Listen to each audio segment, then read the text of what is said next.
Assalamualaikum warahmatullahi wabarakatuh. Bismillahirrahmanirrahim. Alhamdulillahirabbil alamin. Asyhadu an la ilaha illallah wa asyhadu anna Muhammadar Rasulullah sallallahu alaihi wasallam wa ala alihi wa ashabihi amma ba'du.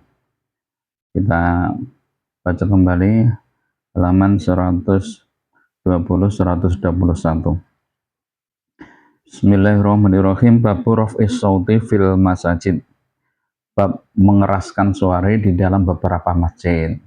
Bolehkah kita di dalam masjid kemudian mengeraskan suara kita karena ada sesuatu yang harus diperdengarkan loh, ya diperdengarkan, kemudian suara kita keras-keras, bolehkah? Kalau sekarang bukan hanya keras tapi keras sekali karena sudah ada pengeras suara sekarang dalam masjid tuh.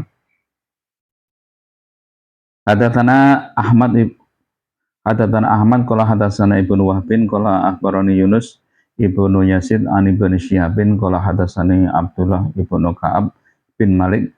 Anak Ka'ab, sesungguhnya Ka'ab bin Malik iku akhbarahu, menghabari siapa Ka'ab pada Ibnu Syihab, pada Ibnu Syihab itu. Anak sesungguhnya Malik takoba, menagih siapa Ibnu Malik Ibn Abi Habrat, pada Ibn Abi Habrat menagih dainan hutang lahu baginya, bagi Ka'ab itu, alaihi berat atas Ibn Abi Habrat, fi ahdi Rasulillah, di zamannya Rasulullah sallallahu alaihi wasallam, fil masjid, di dalam masjid.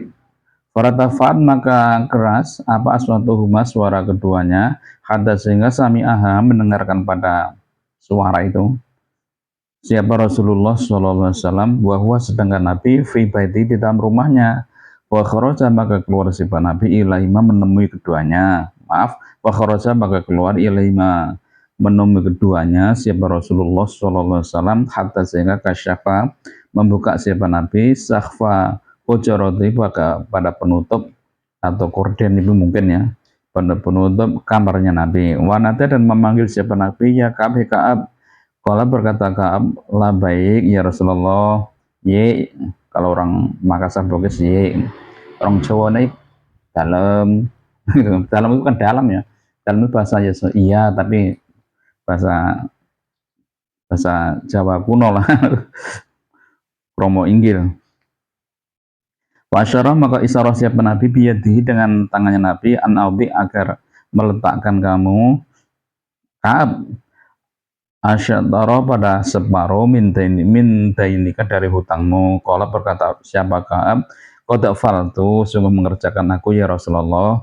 Kala, bersabda Rasulullah SAW, kum, berdirilah kamu yang berhutang, Ibn Abi Habrat tadi, faqabihi, membayarlah kamu pada hutang atau pada Ka'ab, dhamirnya juga Ka'ab atau ke utang itu. Jadi suatu ketika Ka'ab itu menagih hutang. Ibn Abi Habrat itu hutang pada Ka'ab, ya ketemu di masjid, bukan sengaja, kemudian ya kebetulan saja ada di masjid waktu itu. Ditagih itu bulat, nggak menetapi janji. Ya biasa seperti orang sekarang loh, yang dihutangi itu suaranya lebih hebat, lebih keras. Yang membentak justru yang hutang. Yang hutang. Sudah dimulai zaman dulu juga ada seperti itu. Itu terjadi di masjid, sehingga suara keduanya itu terdengar oleh Nabi, sedangkan Nabi waktu itu di dalam rumahnya. Nabi kemudian keluar untuk menemui keduanya itu. Dipanggil Ka'ab itu, Ka'ab, tolong, misalnya bahasa kita ya, amal soleh ya, hutangmu itu separuh bebaskan saja ya. Kasihkan itu uangnya mungkin nggak cukup, bebaskan separuh. Kata Ka'ab, karena diminta Nabi seperti itu, Nabi mengatakan saja lah, baik ya Rasulullah, iya, saya bebaskan separuh. Kemudian dipanggillah si Ibn Abi Habrat tadi, berdiri kamu, bayarlah hutangmu separuh. Yang separuh sudah disedekahkan oleh Ka'ab. Jadi kalau babnya tadi itu tentang mengeraskan suara dalam masjid, ini ya boleh sih, maksudnya wajar ya. Memang kalau ada sesuatu yang harus dikeraskan suara ya dikeraskan. Tapi yang yang bukan suara-suara maksiat, yang kemudian nyanyi-nyanyi, di dalam masjid, nah, ya nggak boleh kalau seperti itu. Walaupun nggak dalam masjid, ya, mengeraskan suara nyanyi juga nggak boleh juga. Itu termasuk lahan. Semoga Allah barakah. Mohon maaf atas kekhilafan. Assalamualaikum warahmatullahi wabarakatuh.